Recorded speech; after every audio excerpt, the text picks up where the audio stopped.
Class 7th का chapter number 26 में हमने अभी तक अमेरिकन रेवोल्यूशन और डेमोक्रेसी क्या है, what is democracy, the birth of democracy in Greek, the resistances, इन सब चीज़ों के बारे में पढ़ लिया है। अब इसके पार्ट थर्ड में हम द फ्रेंच रेवोल्यूशन, जो फ्रांसीसी क्रांति थी, उसके बारे में पढ़ेंगे। The French revolution is a very important event in the history of mankind and also in the journey of democracy। जो फ्रांसीसी क्रांति थी वह एक इम्पोर्टेंट इवेंट है, किसके लिए? हिस्ट्री ऑफ मैनकाइंड, मानव जाति के इतिहास के लिए, और also in the journey of democracy, और लोकतंत्र की यात्रा के लिए। The French society at the time was divided into 3 estates.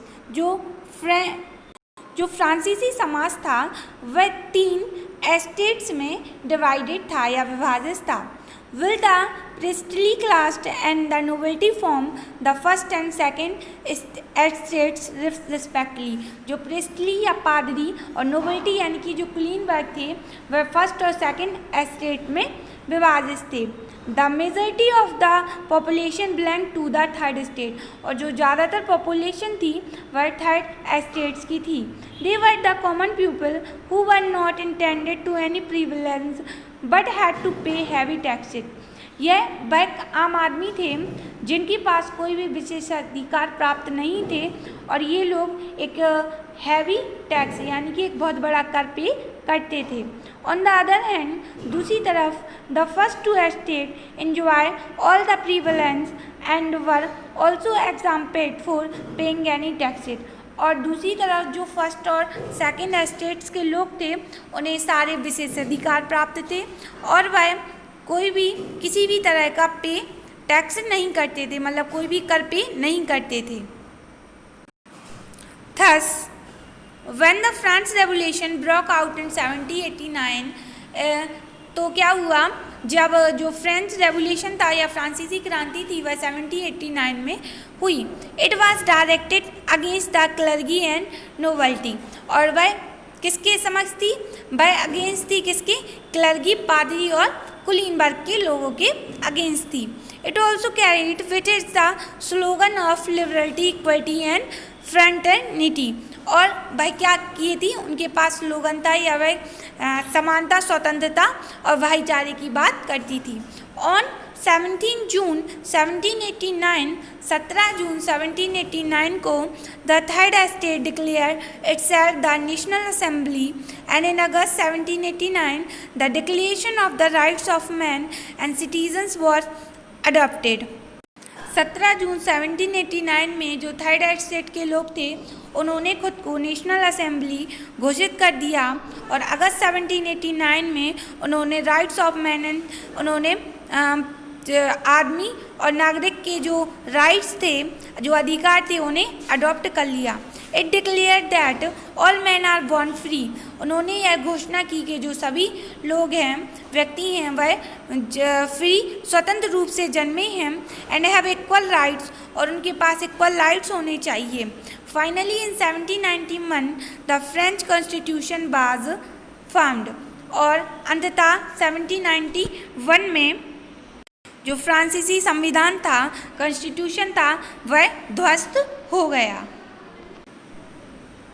The French Revolution is significant because it marked the end of absolutely monarchy and lead to the establishment of the self-government to impress on the power of these masses। जो French revolution था या फ्रांसीसी क्रांति थी वह इसलिए महत्वपूर्ण है क्योंकि it mark the end of absolutely monarchy, क्योंकि उसने पूर्ण राजतंत्र का अंत कर दिया और एक सेल्फ गवर्नमेंट स्थापित की।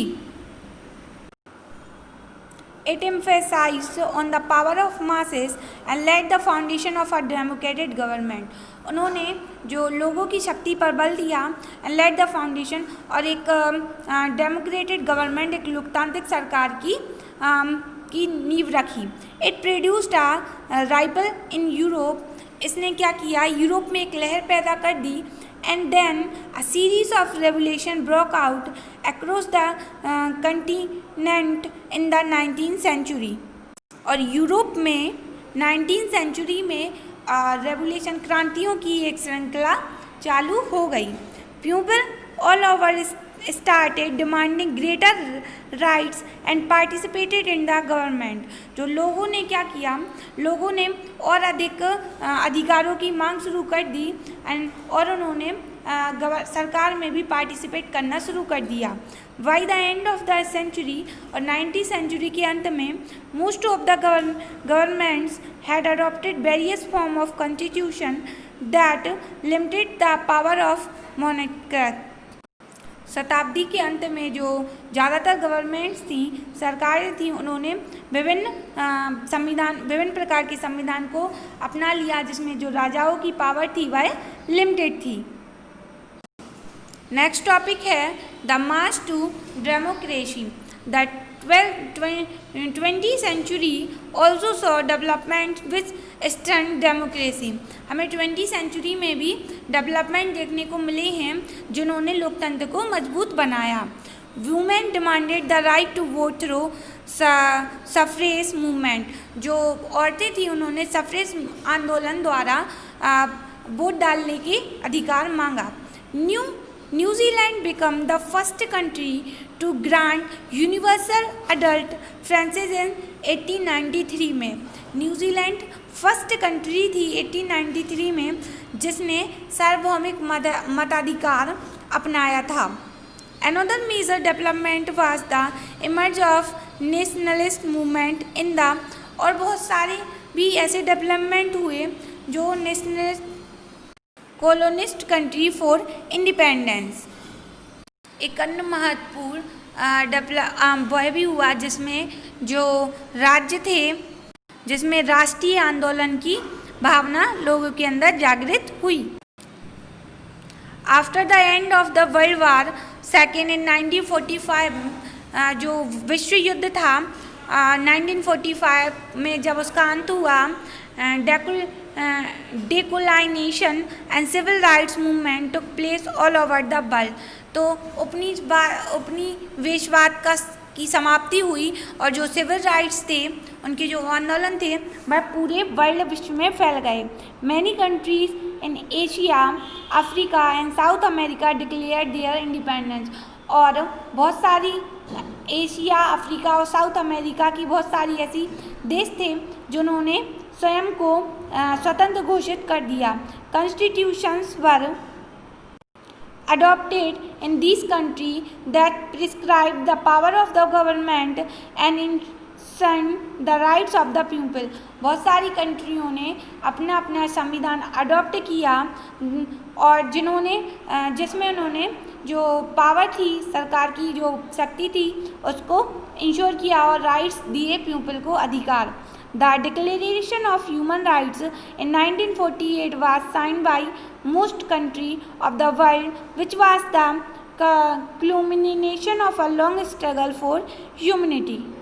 जो मानवाधिकारों की घोषणा थी 1948 में की गई, जिसमें ज़्यादातर जो अधिकांश देश थे उन्होंने उस पर हस्ताक्षर किए।